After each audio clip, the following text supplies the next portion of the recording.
Welcome back. I'm David Kerr. This is CVTV. What kind of rat steals a donation box out of a store? That's a question that's hard to answer. In fact, it's kind of hard to believe, but that's what happened last Friday. At about 2 in the morning, 3 thieves, one even dressed in a security guard's uniform, stole the Children's Miracle Network donation bin from the Walmart on Garrisonville Road. Like I said, what kind of rat does that? But the thieves forgot about the cameras.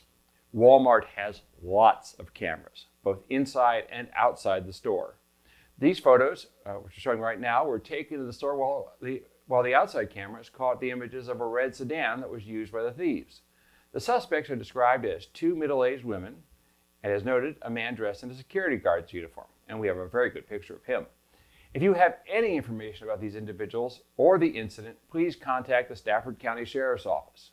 Their number is 540-658-4400. And remember, as we noted before, you don't have to give your name. But remember, these guys stole from charity, so let's get them. Well, next week is Independence Day, and we at CVTV News would like to take a moment to reflect on just what this means. So let's go back in time to the summer of 1776. The temperature in Philadelphia, a city in what was then the British colony of Pennsylvania, was in the high 90s, and the humidity was oppressive. Unlike today, there was no air conditioning, there were no iced drinks, and there was no relief from the heat for the members of a somewhat disorganized and often contentious body called the Continental Congress. They were in the midst of one of the greatest debates of all time, whether the 13 American colonies should declare their independence from the British Empire. The resolution for independence from Great Britain, which was introduced on June 7th, was just a few lines long. For the resolution to pass, and this was the only time this has ever been required in Congress, called for a unanimous vote from all 13 colonies. One no vote meant the resolution would fail, and there would be no American independence. However, to many, the resolution seemed stark. It should say more. That's why the Congress decided that a declaration should be written to lay out the case for independence in precise and compelling terms, and also to win over some of the wavering congressmen. What was produced under the pen of Virginia's own Thomas Jefferson, a future president, was genius. The Declaration stated that liberty was not given by any government or monarch, but rather was an inherent right of humankind. It also said that governments exist through the consent of the governed and not the other way around. These were radical concepts in 1776. The resolution and the Declaration passed the Congress on July 2nd, and was announced on July 4th. That's the day the United States of America, 243 years ago, was born. Happy birthday, America. Now to George Kerns with our sports report.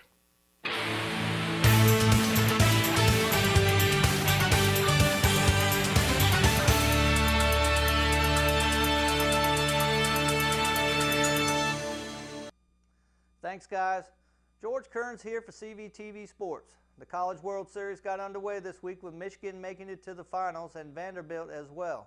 These two teams split the first 2 games, and the third and final game, winner take all, was close at first until the 3rd inning when Vanderbilt's bats went to work. They scored 3 runs in the 3rd and 2 in the 4th to widen the game as Vanderbilt wins the College World Series 8-2.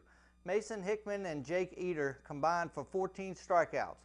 Vanderbilt knocked out ace Carl Kaufman in the 4th en route to win their 2nd title in the first 4 appearances, all since 2011. The other came in 2014. Vandy was 59-12, and Hickman struck out 10 in 6 innings and limited the Wolverines, who were 50-22, to one hit after he gave up 3 in a row to start the game.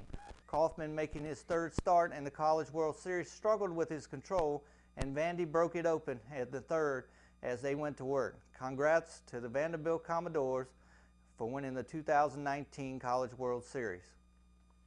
In NBA news, Kevin Durant has declined his option and will now be a free agent. There is talk that the Nets, Knicks, and the Clippers are in the running.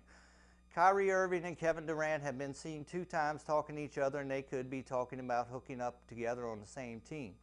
Kevin Durant will more than likely miss next season because of injury, torn Achilles. So whoever signs Durant, he may not play for them until the fall of 2020. The NBA draft was last week, and Zion Williamson of Duke was drafted #1 overall by the New Orleans Pelicans. John Morant of Murray State went second to Memphis. R.J. Barrett was third to the Knicks. DeAndre Hunter was fourth to Atlanta. Cleveland was fifth with Darius Garland. With the 11th pick, the Wizards took Rui Hachimura from Gonzaga with the 9th pick and Admiral Schofield with the 46th pick in the second round. The Wizards, in a trade with the Lakers, also got Mo Wagner, Isaac Bonga, and Jamario Jones, which helped the Lakers clear up cap space for a max contract and could pursue one of the big-name free agents like Kawhi Leonard or Kyrie Irving. Kyle Guy was also chosen by the New York Knicks, and Ty Jerome was chosen by Philadelphia. In MLB news, the Nationals are still trying to catch the Atlanta Braves in the NL East. They are 39-40, 7.5 games back of first place. The Baltimore Orioles are still coping with lots of issues that as they remain 30 games back and are 22-58 as of June 26. The Dodgers are the best in the majors at 55-27. Baltimore hosts Cleveland this weekend, and the Nationals are at Detroit. In women's soccer, the fight for the Gold Cup. USA beat Spain in the round of 16 2-1 and will now play France in the Elite Eight. This should be a good one, and good luck to the ladies as they try to bring home gold.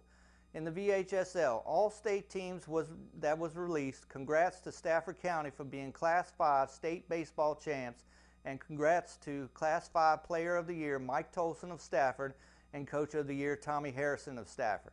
Pitcher Mike Tolson was first team All-State along with outfielder Elijah Lambros of Stafford and Khalid McAllister of Stafford. Congrats once again to Stafford County and a wonderful season from all of us at CVTV Sports. In NCAA news, UConn will be moving back to the Big East except for football. In NASCAR news, Martin Truex Jr. won this past weekend's race at Sonoma Raceway in Sonoma, California. Well, that concludes sports. Until next time, I'm George Kerns for CVTV Sports. Back to you